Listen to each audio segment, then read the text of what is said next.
Hujambo na karibu, huu ni Mshike Mshike. Mimi ni Fatma Abdallah Chikawe. Kikosi cha timu ya soka ya taifa Tanzania, Taifa Stars, saa 6:30 usiku kitakuwa dimbani kukabiliana na Simba wa Atlas Morocco katika mchezo wa kundi E kwa nia kufuzu kombe la dunia mwaka 2026. Kocha mkuu wa kikosi hicho Hemedi Suleiman Morocco na kiungo mshambuliaji Faisal Salum Feitoto wamezungumzia utayari wao kuelekea mchezo huo. Moyo ni kwamba wachezaji wote ambao tumekuja nao wako vizuri kiafya, kimwili, kiakili. Nafikiri ni siku nzuri kwetu sisi kuhakikisha kwamba tunamaliza salama, lakini jambo linalofurahisha kwamba unaona kila mmoja ambaye yupo hapa anataka kupata nafasi kucheza. Kwa hivyo naamini kwamba itakuwa mechi nzuri na mechi ambayo itajenga taswira ya mtu ambaye anaenda qualify kwenda World Cup. Mpaka tumemaliza mazoezi jana ilikuwa hali nzuri na mpaka sasa hivi kwa hali nzuri, ni jambo la kushukuru Mungu. Kwa hivyo hakuna kitu kipya ambacho kimeongezeka kwa sasa. Mchezo sio rahisi, ni mchezo mgumu kama ambavyo anajua kila mtu. Morocco wana timu nzuri, wamekaa kwa pamoja muda mrefu, wana consistent performance yao na wanataka kupata nafasi qualify. Lakini mimi naamini na sisi tuna kikosi kizuri kwa sasa, tuna wachezaji wazuri ambao wamepata experience baadhi ya mechi na tunaweza tukafanya lolote pale popote pale. Kwa hivyo nafikiri itakuwa mechi aina yake. Ni mechi ya mbinu kwa ufupi, sio? Inaweza kawa kauli yako ya mwisho kwa Watanzania, unawaeleza nini? Waendelee kutusupport kama ambavyo wanafanya muda wote, wamekuwa wakitusupport, wapo bega kwa bega na sisi, na mimi naamini kwa nguvu zao vile ambavyo wanatupa moyo wanatuongezea kitu fulani, na tutapambana kadri ya uwezo wetu kuhakikisha kwamba na wao tunawapa kile ambacho wanastahili. Mchezo utakuwa ni mgumu kwa sababu wana timu nzuri, wana wachezaji wakubwa ambao wanacheza vilabu vikubwa. Kwa hiyo hata sisi tuna timu nzuri, tuna wachezaji pia wakubwa. Kwa hiyo sisi tumetumwa na Watanzania. Tanzania kuja kuipambania Taifa Stars. Kwa hiyo sisi tuende kuangalia majina yao, tuende kuangalia kitu chochote kile. Sisi tunakupambana ili kupata matokeo. Na kwa muda huu naungana na mwandishi wetu Masudi Lihenye akiwa katika mji wa Uja kule Morocco. Tuzungumze naye. Lihenye, saa chache zimesalia kuelekea kipute chenyewe. Pengine hali ikoje kwa sasa?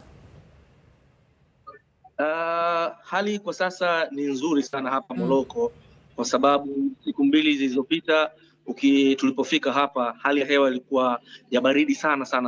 Haswa juzi siku ya kwanza ambapo kikosi cha timu ya taifa Tanzania kilipokuwa inafanya mazoezi yake ya kwanza, baridi ilikuwa nyuzi joto 9, ikawa inapanda inashuka mpaka 7, lakini jana ikawa imefika 12 ule muda wa mazoezi. Lakini kwa leo mpaka saa hizi hali ya hewa iko vizuri.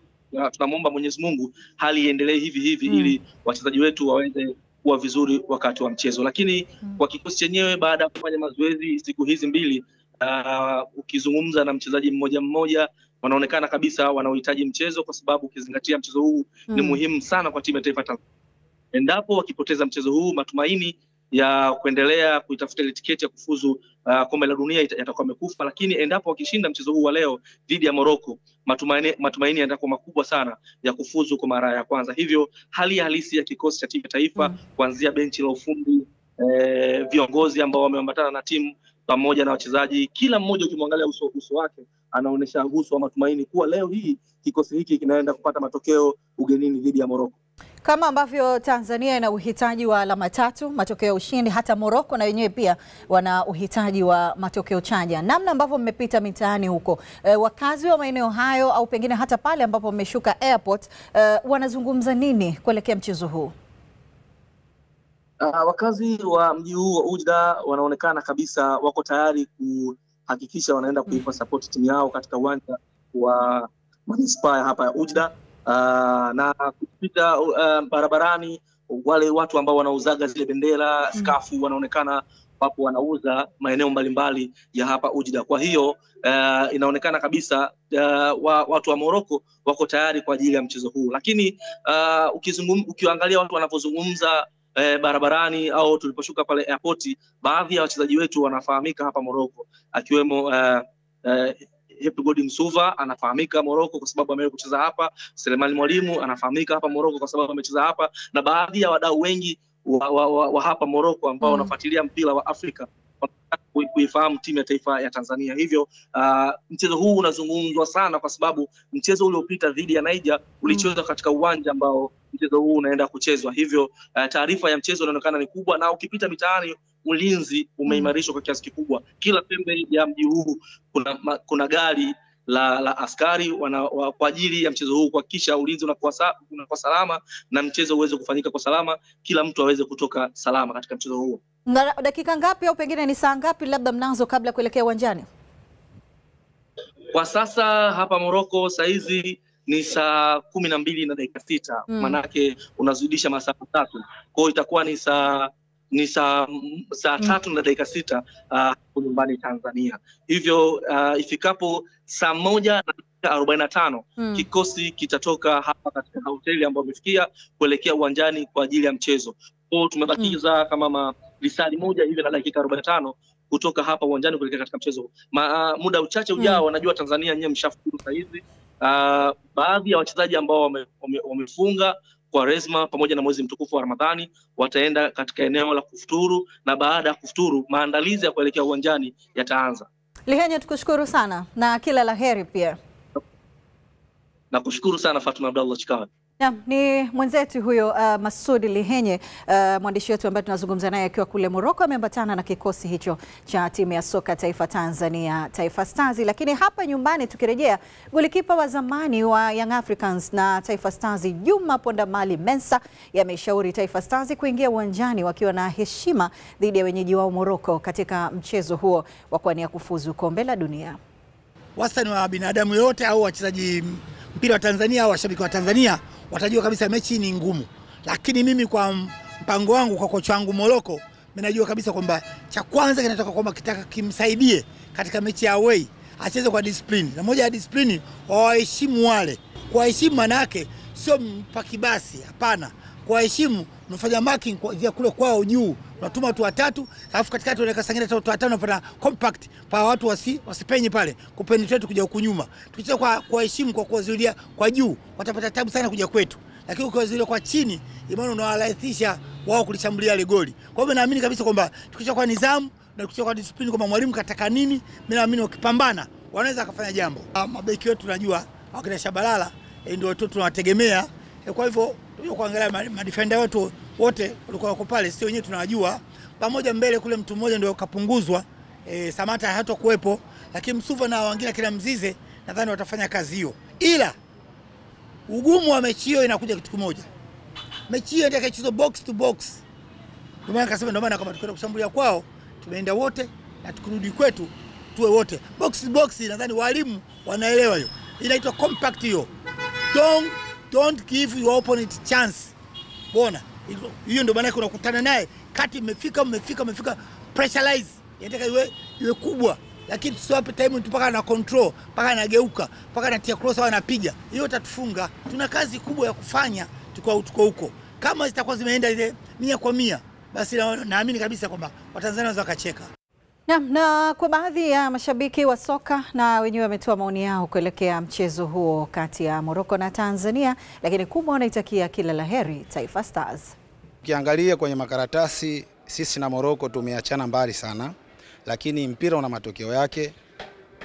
Kwa mimi kwa ushauri wangu kwa benchi la ufundi la Taifa Stars, Emedi Morocco na wenzake, kwa ushauri wangu mimi hapa, tunatakiwa tushambulie kwa kushtukiza. Hatutaki kwenda kufunguka tukacheza open play, hapana. Tukae nyuma tusubiri Morocco, baada ya hapo sisi tuwajibu Morocco atakapokuja, tuwe mid block, baadaye twende kwa kuwashtukiza. Naamini kwa hivyo tukienda tukiwaheshimu Morocco, lolote linaweza kutokea. Mechi ni ngumu, si mechi rahisi, lakini katika mpira lolote linaweza kutokea. Kikubwa tunachowaomba makocha wetu wajaribu kufanya analysis nzuri, kwa sababu Morocco tushawazoea, tushacheza nao si chini ya mara 4. Kwa hiyo ina maana uzoefu wetu wa kukutana nao kipindi mara nyingi, huo unatupa sababu ya sisi vile vile kuweza sasa kupindua mpira sasa na sisi matokeo yakao upande wetu. Kwa hiyo tusikate tamaa, wachezaji wetu wapambane mpaka tone la mwisho. Tusijali majina, sijui anacheza sijui Borussia Dortmund, sijui anacheza wapi, hapana. na sisi wakati wetu sasa wa wachezaji wetu sasa kuonekana katika anga za kimataifa. Kama timu yetu inaweza kushiriki AFCON mara 3 sasa tunashiriki AFCON, hatuna sababu tena kuogopa kuhofia kucheza na timu kama Morocco, kwa sababu ndo timu ndo hizo ambazo tutakutana nazo AFCON. Kwanza wanapoingia katika nchi ya watu wajisikie kama watu walioshinda, wasiingie kiunyonge kama watu wanaoogopa.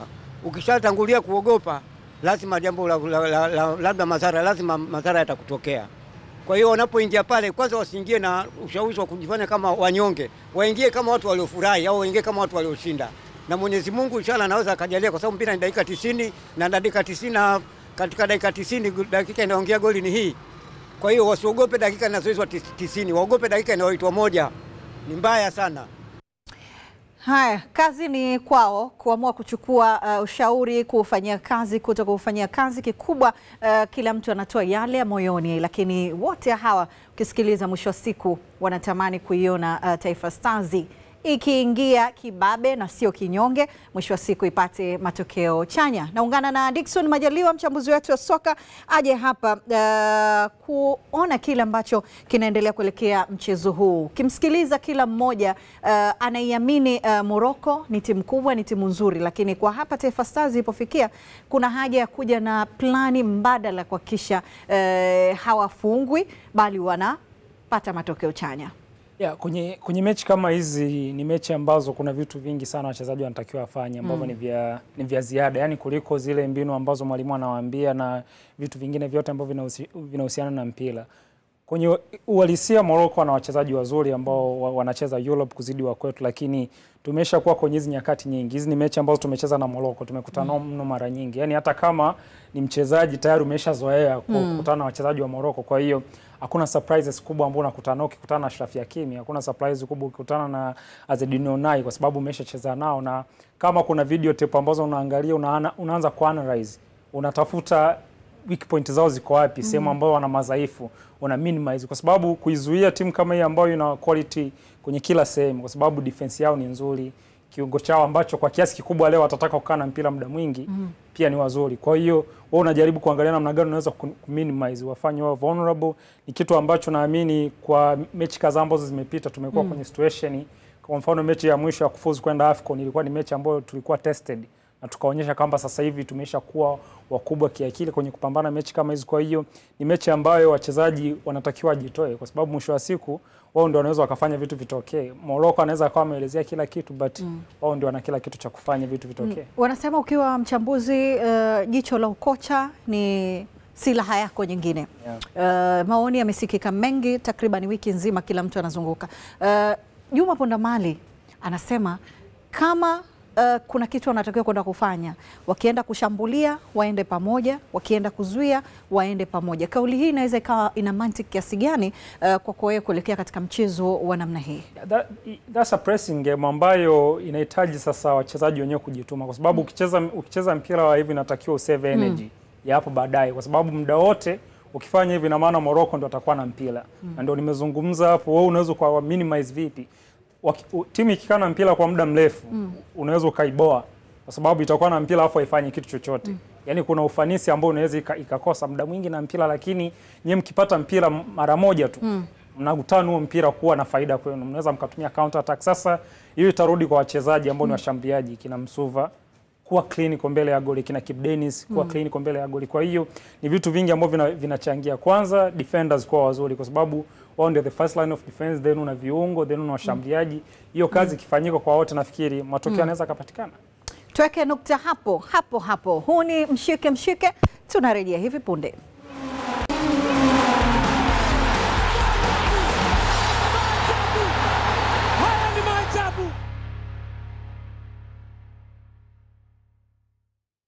Namni wa sasa kuangalia kile ambacho umetuandikia katika kurasa zetu mbalimbali za mitandao ya kijamii, kama ambavyo swali letu lilikuwa likiuliza kuelekea kwenye mchezo huu. Una ushauri gani kwa wachezaji wa Taifa Stars kuelekea kuivaa Morocco mechi ya kufuzu kombe la dunia 2026?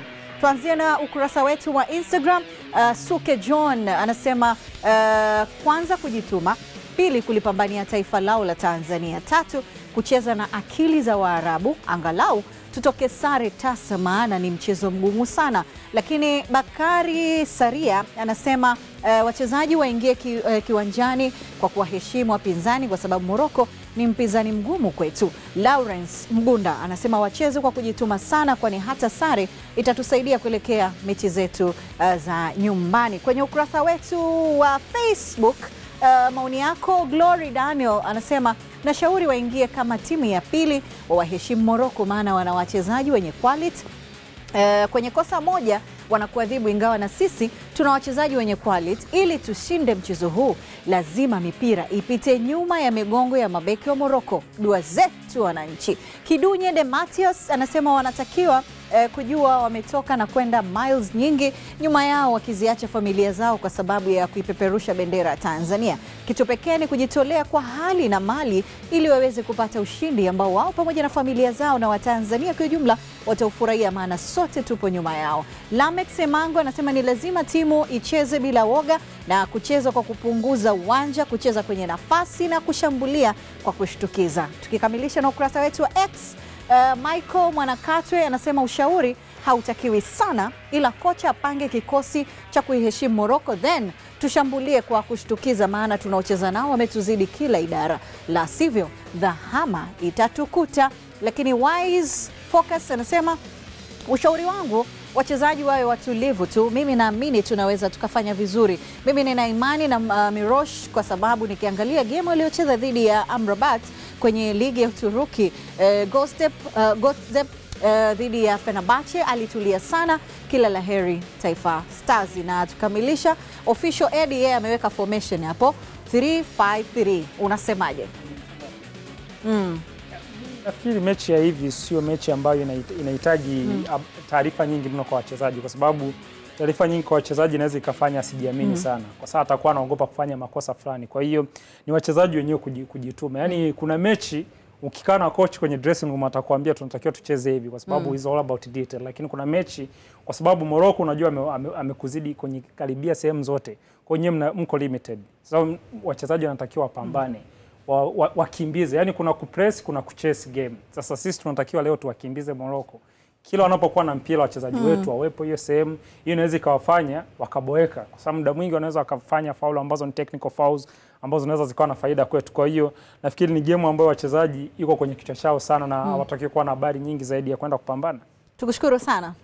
Namni Dickson Majaliwa huyo mchambuzi wetu wa soka, tukijadili hapa kuelekea mchezo huo wa Morocco na Tanzania. Kila laheri kwa Taifa Stars kuelekea mchezo huo. Lakini tukiangazia mengineo, kikosi cha Young Africans kimerejea Dar es Salaam na kuingia moja kwa moja kambini kuiwinda Songea United katika mchezo wa 16 bora kombe la shirikisho la CRDB Bank ambao wenyewe utachezwa Machi 29 mwaka huu kwenye uwanja wa KMC Complex. Meneja habari na mawasiliano wa Yanga Ali Kamwe anasema wataingia wakiwa kamili kwenye mchezo huo na wala hawatataka kuwadharau wapinzani wao. Kuelekea mchezo wetu dhidi ya Songea United, nichukue fursa hii kuwaambia mashabiki, wanachama na wapenzi wa klabu yetu Young Africans wasitarajie kabisa kama kutakuwa na mabadiliko makubwa kwenye kikosi chetu cha kwanza. Wachezaji wote watakaopata nafasi kwenye mchezo huo ni wale ambao wameonyesha jitihada kwenye uwanja wa mazoezi na kumshawishi mwalimu kwamba wanatosha kwenye mpango wa mechi hiyo kwenda kuiwakilisha Young Africans. Hatuna muda sasa hivi wa kucheka na mtu yoyote, hatuna muda wa kudharau kitu chochote. Malengo yetu yanatusukuma kuongeza umakini na kuwa na utayari wa kupambana na mpinzani yote anayekuja mbele. Kwa hiyo niwaambie ndugu zetu wa Songea, wanakuja kucheza na Yanga yenye malengo ya kutetea ubingwa wake wa kombe la shirikisho la CRDB. Kwa hiyo wataikuta Yanga kamili, Yanga ambayo wenzao walikimbia pale Benjamin Mkapa. Wataikuta KMC Complex ikiwasubiri kwa ajili ya mechi hii ya kombe la shirikisho la CRDB. Kwenye kikosi chetu so far, mchezaji ambaye alikuwa na injury Kwasi Atola yao ameanza mazoezi binafsi kwa ajili ya kwenda kwenye phase nyingine ya kutafuta utimamu wake sasa wa mwili kabla hajarejea kwenye mazoezi ya pamoja na wachezaji wenzake. Ni habari njema kwetu sisi, ni habari nzuri kwa sababu itazidi kukiimarisha kikosi chetu na kuwa na wachezaji tofauti wenye ubora watakaoweza kuipambania klabu yetu kwenye hii miezi miwili ya mwisho ya msimu. Niwaombe mashabiki, wanachama na wapenzi wa klabu ya Young Africans kujitokeza kwa wingi KMC Complex siku ya tarehe 29 kuja kuisupport timu yetu, kwa sababu wachezaji bado wanawahitaji sana wao, wanawahitaji sana sauti zao kwa ajili ya kupambana kuweza kuyafikia malengo ambayo Young Africans tumeyaweka msimu huu. Na baadhi ya mashabiki wa Young Africans wao wameonekana kuwa na matumaini makubwa kwamba timu yao inakwenda kuifunga Songea United katika mchezo huo wa 16 bora kombe la shirikisho la CRDB Bank. Sisi matarajio yetu ni ushindi tu. Tena ni ushindi kwenda mbele, kuanzia goli 5 na kuendelea. Kwa sababu mpaka sasa hivi yule ni mtoto mdogo. Hajaingia hata kwenye ligi. Hayupo kabisa katika mfumo wa ligi, ila anataka kuja kufanya mazoezi. Yaani ni mazoezi, sio mechi, yani mazoezi. Sasa sisi Young Africans katika eneo la pinch ndani ya dakika 90 tumechagua sifa ya ubaya, hatuna huruma na mtu yoyote. Haijalishi wewe uko ligi daraja ya kwanza, uko ligi daraja ya pili, uko ligi kuu, uko nafasi ya ngapi, ukija kwetu sisi ni kichapo tu. Hapo ni ushindi tu. Kuanzia goli 5, 6 mpaka 7. Songea ni watoto wadogo tu. Ila na mimi siwezi nikawa na wasiwasi wote. Ila mimi naambia washabiki wenzangu tujitokeze kwa wingi ili tuwape moka ambao wale wachezaji ambao wanacheza. Tutashinda goli kama 3 au 4. Na ukuwa na uhakika 100% kwa sababu gani? Sasa hivi tuko vizuri mno. Na tunaupiga mwingi kweli kweli. Umeona kama jana yule one test. Tumefanya vizuri sana. Kwa hiyo Yanga tuko imara, tuko vizuri na tuna wasiwasi. Sisi tunashinda. Kwa sababu sisi ni wafalme wa Tanzania. Wafalme wa Tanzania wa kila mataji. Namna asojua kwa hilo. Kwa hiyo sina mengi sana kusema, nawaambia tusongea. Waje na makapu yako kubeba magoli. Klabu ya Simba imeingia makubaliano na kampuni ya mafuta ya Lake Energies ambapo mashabiki na wanachama wa klabu hiyo wataichangia timu yao kupitia kununua mafuta. Bidhaa ambayo Simba na Lake Energy wameizindua inaitwa Simba Wese, maarufu Wese la Ubaya Ubwela. Kaimu ofisa mtendaji mkuu wa klabu ya Simba Zubeda Sakuru na meneja habari na mawasiliano Ahmed Ali wametaka wana Simba kununua mafuta kwa wingi Lake Energies ili kuchangia klabu yao bila gharama ya ziada. Ni washukuru kwa kipekee Lake Energies Tanzania kwa kushirikiana na Simba Sports Club ili kuwaletea unafuu, lakini vile vile kuweza kurejesha katika jamii na kuwawezesha mashabiki na wanachama wa Simba Sports Club nchini Tanzania kuweza kuichangia klabu yao mapato kila wanaponunua lita 1 ya mafuta. Kwa hiyo kadri unapoendelea kulipa mafuta na kununua katika vituo hivi vya Lake Energies ama tunavyosema Shell kwa hapa Tanzania, unaipa fursa klabu yako kupata 1% ya mapato na utokatwa chochote. Na huduma hii itawasogelea katika kila kituo Tanzania, kutoka Mwanza kwenda Arusha, kutoka Arusha kwenda Kigoma mpaka kusini mwa Tanzania, kote ambapo vituo vya Lake Energies vinafanya kazi. Bidhaa hii ya Simba Wese ni moja kati ya mipango ya Simba Sports Club ya kuwafikia zaidi wanachama na mashabiki wake, lakini kama haitoshi ni mpango maalum wa Simba kujitengenezea vyanzo vingi vya uhakika vya mapato.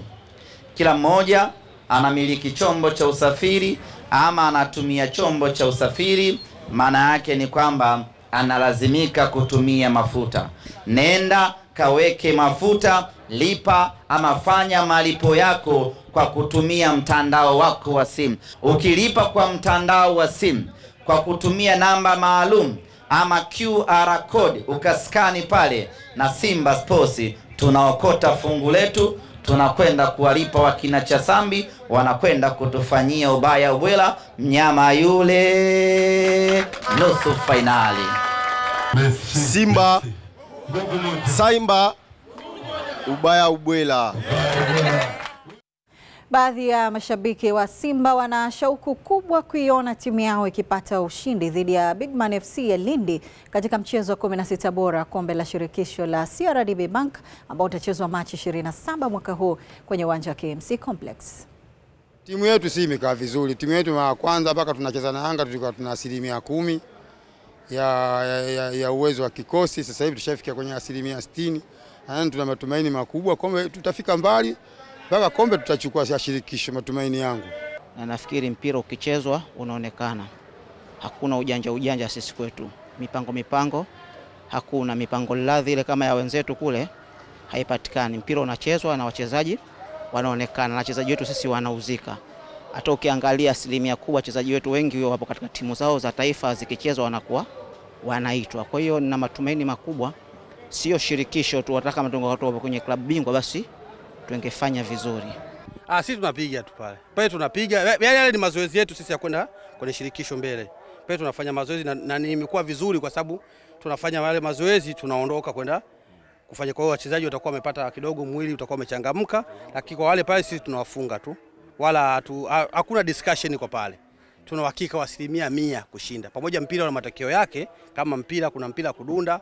Nakumbuka tushaye kutolewa na timu Kigoma ile Mashujaa wakati huo kingali chini ilitolewagwa Simba, nakumbuka. Lakini kwa hawa sasa hivi tulionayo Simba hii, hakuna hiyo timu big man haiwezi kutufanya chochote. Kubwa wa Simba na uwezo wa Simba uwezi kufanisha na timu yoyote Tanzania. Sababu Simba sio ya kubebwa. Simba inafanya kitu kwa uwezo wake wenyewe. Kwa kila mchezaji kimwangalia unaona kasa huyu ananipa kitu, huyu ananipa burudani, huyu ananipa burudani. Huwezi kusema sio niongee na nani. Yaani ni moja kwa moja mtu akiweka mpira uwanjani unamwona bwana Mpanzu. Na ishaingolewa hadi kwenye Biblia Mpanzu. Mpanzu alipanda mbegu nyingi sio shambani kwake. Unajua ndio aliongelewa hiyo. Sasa kaja kwenye shamba. Kashaanza kupanda mbegu zake. Tunataka tumuone shirikisho bwana Mpanzu. Elia, tupandie magoli mengi mjomba Mpanzu. Mpanzu kwenye Biblia umeandikwa, kwa Mpanzu umekuja Tanzania ndio kwetu. Karibu. Kikosi cha Tabora United kimeendelea na maandalizi ya michezo yao inayofuata, ukiwemo ule wa Kagera Sugar katika kombe la shirikisho la CRDB Bank na baadaye Yanga katika mwendelezo wa ligi kuu ya NBC Tanzania Bara. Kwa mujibu wa ratiba, Tabora United watakuwa nyumbani kwenye uwanja wa Ali Hassan Mwinyi, kama ambavyo mwandishi wetu Juma Kapipi anaarifu.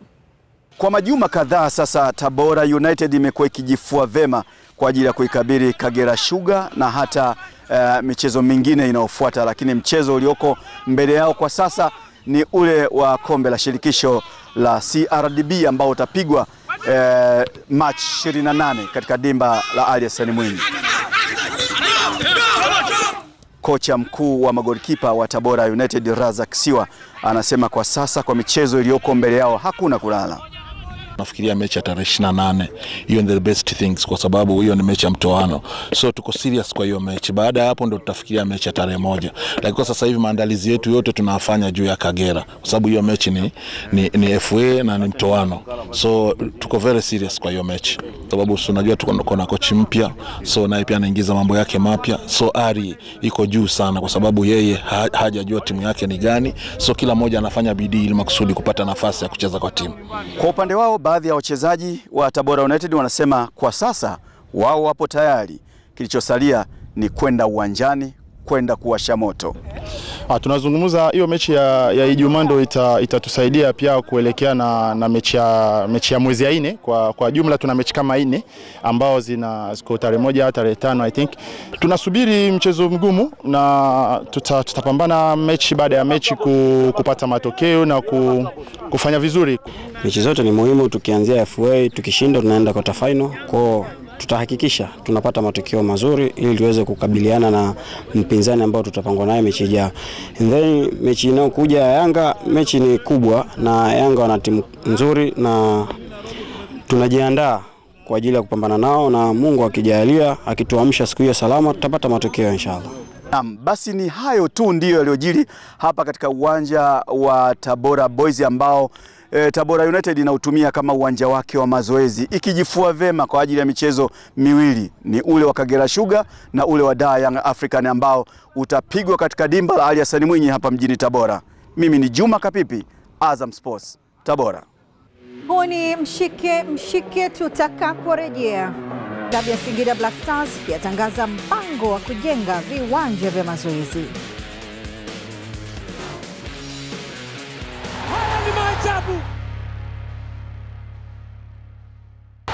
Karibu, tumerejea tena. Huu ni mshike. Mimi ni Fatma Abdallah Chikawe. Matajiri wa jiji Azam FC wanaendelea kujiwinda na ligi kuu soka NBC Tanzania bara inayotarajia kurejea Aprili mosi mwaka huu. Mkuu wa idara ya habari na mawasiliano wa timu hiyo Thabit Chumwi Zakaria maarufu Zaka za kazi anasema Alhamisi hii wanatarajia kucheza mechi ya kirafiki dhidi ya JKT Tanzania ikiwa ni mwendelezo wa kukiongezea makali kikosi chao. Tuko mazoezini na tuko katika wiki ya 3 ya mazoezi baada ya kuwa tumecheza mchezo wetu wa mwisho wa ligi. Katikati hapa tumecheza michezo miwili ya kirafiki, tukicheza na Pan Africa, tukaja kucheza na KMC. Hii michezo imetuongezea kitu fulani kwenye timu na kutuonesha maeneo gani ambayo bado hayajakaa sawa sawa, kwa sababu katika hali ya kawaida wakati msimu unaendelea mnakuwa mna mechi kila mwisho wa wiki, lakini katika kipindi hiki ambacho ligi imesimama tukabidi tutafute michezo katika kipindi kile ambacho kama kungekuwa na msimu tungecheza mechi. Kwa hiyo hizi mechi mbili tulicheza hasa katika maeneo hayo, na itusaidie kuona ni sehemu gani ya kuzidi kujiimarisha kuelekea sehemu ya mwisho ya ligi iliyobakia. Baada ya mechi hizi mbili tutacheza mchezo mwingine wa 3 dhidi ya JKT Tanzania Alhamisi ya wiki hii. Sasa huu mchezo ni maalum kwa ajili ya kujiandaa na mechi inayokuja ya ligi. Hii michezo mingine ilikuwa ya jumla, kujiandaa kwa ujumla na sehemu ya mwisho ya ligi iliyobakia.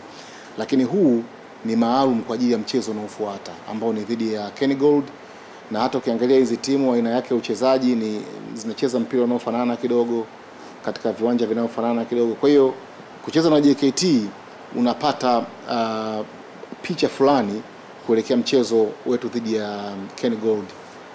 Mchezo utakuwa Alhamis, na baada ya mchezo huo tutakuwa sasa tunafanya maandalizi ya mwisho kurekebisha kilichoonekana kwenye mchezo huo na kuongeza vitu vingine viwili vitatu ili tukaenda kwenye mchezo dhidi ya Kengold kila kitu kiwe sawa sawa. Kikosi cha JKT Tanzania na chenyewe kimeendelea na maandalizi yake katika kipindi hiki ambacho ligi imesimama, huku mchezo unaofuata wa ligi kuu ya NBC ni dhidi ya Dodoma Jiji ambao utachezwa Aprili 3 mwaka huu. Ofisa habari wa timu hiyo Masau Wire amezungumzia hali ya kikosi.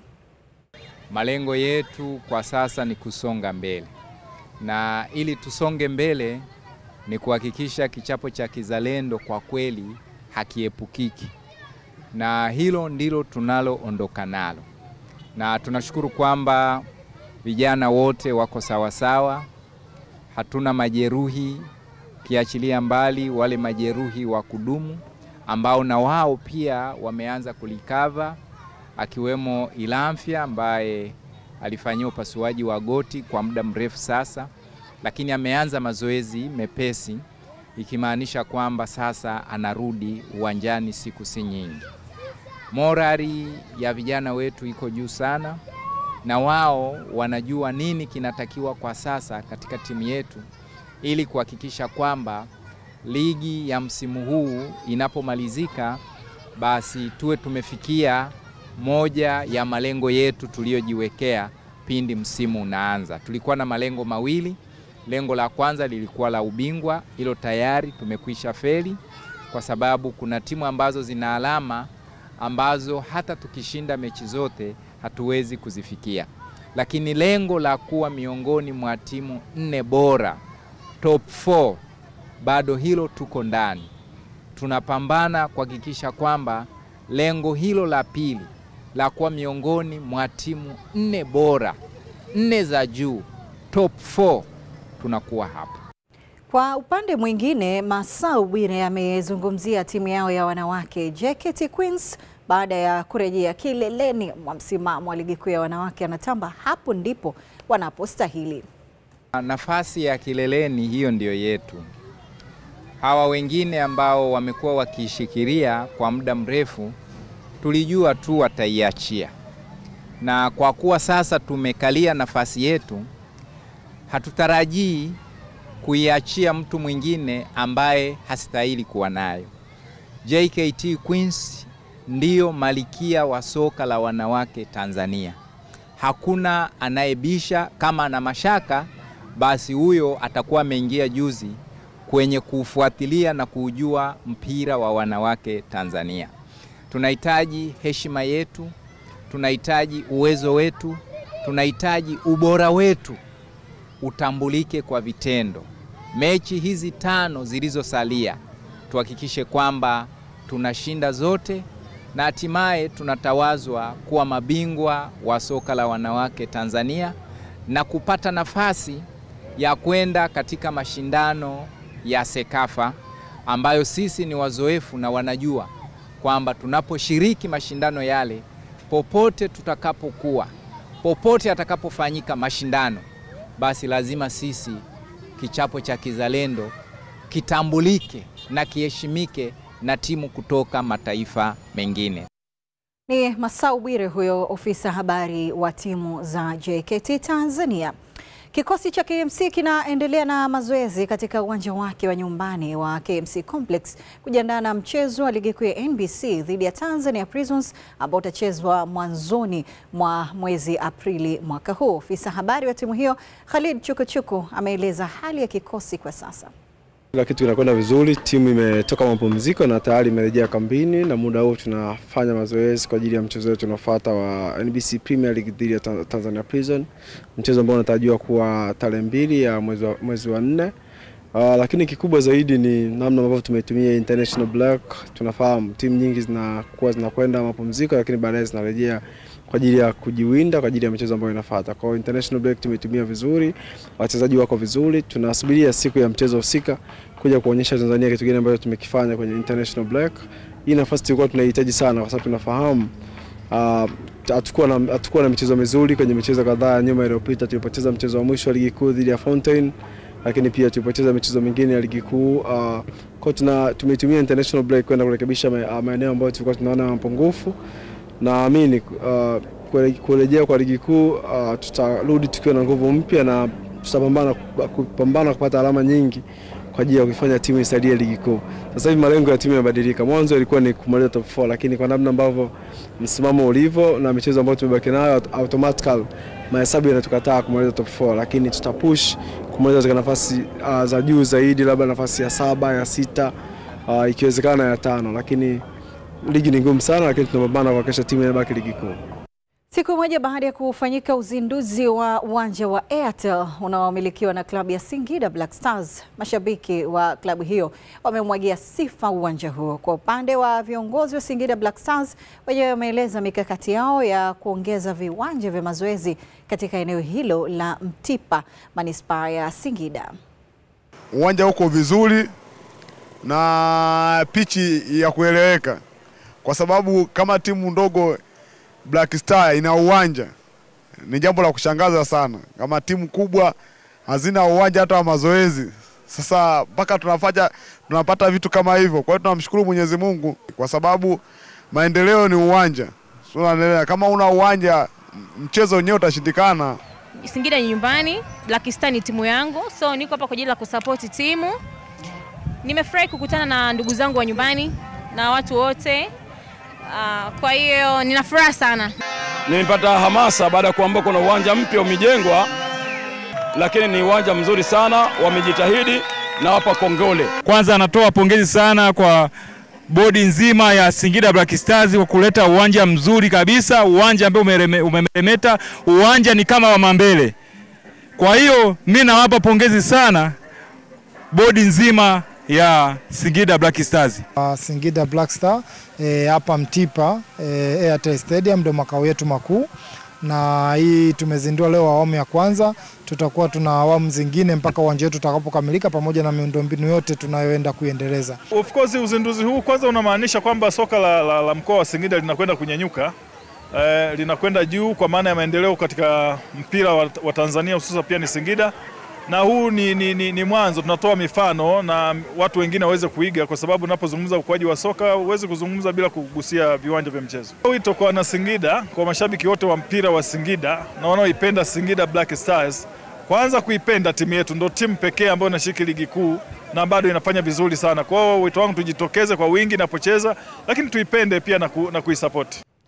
Joto linazidi kupanda kuelekea mchezo wa mashemeji dabi baina ya FC Leopards na Gor Mahia ambao utapigwa Jumapili ya Machi 30 kwenye uwanja wa Nyayo jijini Nairobi kuanzia saa 10 kamili za jioni. Na kuelekea mchezo huo, kocha wa FC Leopards Fred Ambani amesema mchezo utakuwa mgumu, lakini timu yake ina faida ya kuwa pamoja kwa muda mrefu. Wakati kwa upande wa kocha wa Gor Mahia Sinisa Mihich, yeye anasema timu yake ipo kwenye hali nzuri na wachezaji wana morali kubwa ili kupata alama 3 kwenye mchezo huo. FC Leopards ipo nafasi ya 5 ikiwa na alama 36 huku Gor Mahia ikiwa nafasi ya 3 na alama 42, ambapo timu zote hizo zimecheza michezo 23. Dabi hiyo kubwa zaidi nchini Kenya itaonyeshwa mubashara kama kawaida kupitia chaneli ya Azam Sports 1 HD. Na pamoja na mambo mengine, lakini pia wenzetu wa Kenya wamezungumza na baadhi ya mashabiki kusikia kile ambacho wanaeleza kuelekea mtanange huo. Kitu ya kwanza, Gor sasa wako na msukosuko. Hatuwezi sema Gor wako form sasa. Wakuje Gor tunawachapa. Warning, Gor tunawachapa. Pointi 3 muhimu sasa. Gor hawako form. Gor hawako form. Pointi 3. Nyayo pointi 3. Kwanza wewe unamtaja Gor Mahia. Gor Mahia ndio nini? Mimi nataka mtu aje akanieleze, aniambie Gor Mahia ni nini. Hiyo ni samaki. Anaishi majini. Yule chui anamkumbatia hivi na tunamweka mdomoni. Sasa ukiulizwa kuhusu Gor Mahia, jua hakuna timu. Kwanza wenyewe wana wasiwasi hivi na hivi. FC Leopards ndio timu yenye mashabiki wengi kabisa hapa nchini. Sasa Gor Mahia, mambo ya Gor Mahia hata wenyewe hawajui. Ukienda huko wanasifu FC. Dabi nayo tunaigonga, hiyo nayo tunachukua, hiyo ni yetu. Hauogopi shemeji? Shemeji na hatuwaogopi. Watu ambao tunawajua hao, hatuwaogopi hao. Mnawajua kabisa. Umeona mkiwafunga mabao mangapi hivi? 4 mtungi. Shemeji ni mboga. Shemeji ni mboga bana. Shemeji ni mboga. Raha ya ushemeji ni utani huo wa jadi ambao upo Ingwe dhidi ya Kogalo. Kama ambavyo unafahamu, mechi hii zaidi ya mara moja imehairishwa, lakini sasa ni Jumapili hiyo tarehe 30, na baada ya hapo watarejeana hao kwenye mechi ambayo itachezwa Aprili 6. Huu ni mshike mshike.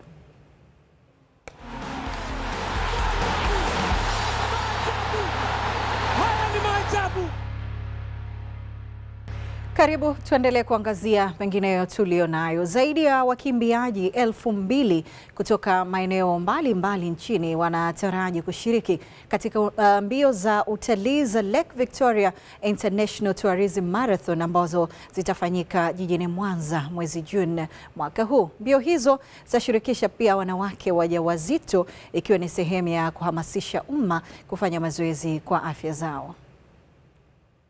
Wa mbio hizi hapa Mwanza kwa mwaka huu zitajumuisha watoto, wanafunzi, walemavu kwa makundi yao, viongozi wa daraja la kwanza ndani ya mkoa wa Kanda ya Ziwa kwa ujumla wake, makundi mbalimbali ya mazoezi Kanda ya Ziwa, wamama wajawazito, na hii itakuwa ya aina yake, na wananchi mchanganyiko kwa ajili ya kuziimarisha afya zao, maana kukimbia ni sehemu ya mazoezi muhimu kwa uimara kwa afya zetu. Madhumuni makubwa ya mbio hizi ni kutangaza vivutio vya kiutalii na fursa ya kiuwekezaji zinazopatikana katika jiji la Mwanza ili kukuza uchumi wa Kanda ya Ziwa na taifa kwa ujumla wake. Wakati wa mbio, Bodi ya Utalii Tanzania pamoja na Wizara ya Maliasili na Utalii kwa ujumla tumejipanga vizuri kuhakikisha kwamba kipindi mbio zinaendelea na kabla ya mbio tutafanya shughuli mbalimbali za utalii, ikiwemo maonesho katika uwanja wa Nyamagana, na pia tutaandaa vifurushi mbalimbali vya utalii kwa ajili ya watu wanaotoka sehemu mbalimbali kuja katika mkoa wa Mwanza waweze kupata fursa ya kutembea vivutio vya utalii tulivyonavyo hapa Tanzania na Kanda ya Ziwa kwa ujumla. Kanda ya Ziwa ni kanda ambayo imebarikiwa kuna vivutio vingi vya utalii, tukianzia kwenye utalii wa wanyama, utalii wa Ziwa Victoria, utalii wa utamaduni, utalii wa historia na utalii wa fukwe. Kwa hayo ni baadhi ya mazao ya utalii ambayo Bodi ya Utalii Tanzania inapanga kuyatangaza kupitia tukio la michezo.